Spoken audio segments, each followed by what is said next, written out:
And I want to say something else. One of the things that I learned from whistleblowers from the cabal itself is that they have to work within something they call the rules. And this is very, very important. So I really want to make sure that this gets into the film.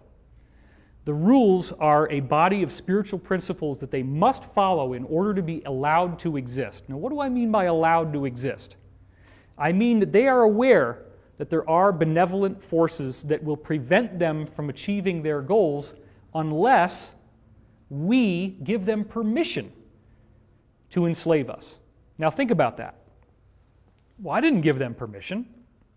So why did they put this plan for 3 world wars on display in a book that's hanging there open behind glass in the British Museum Library of London?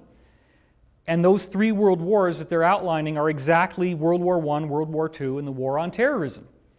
Because the rules state that they have to tell us what they're doing. Therefore, if we allow it to happen, we have consented to tyranny, we have consented to enslavement. Now, if you get into the secret history of the cabal, this was rediscovered by Queen Elizabeth, the original Elizabeth that we've heard about from the 1500s. Queen Elizabeth's royal astrologer, a man named John Dee, who is the prototype of the wizard with the long beard, the hat, and what he did was to rediscover, through these ancient documents that were in the Vatican, the technology of how to access what they considered to be spiritual beings that were useful to them, but what we would consider to be demonic or evil beings. These beings need to be accessed through a very complex set of rituals and ceremonies. You cannot just ask for them to show up.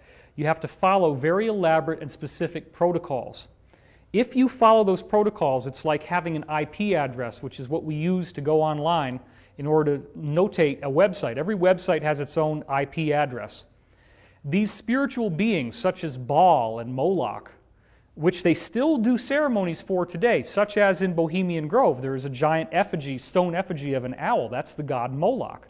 The god Moloch goes all the way back to Rome and Carthage, in which they were offering child sacrifices to this god in exchange for power. So John Dee rediscovered the technology of how to draw the magic circles, how to say the right incantations, how to actually do black magic on a governmental level.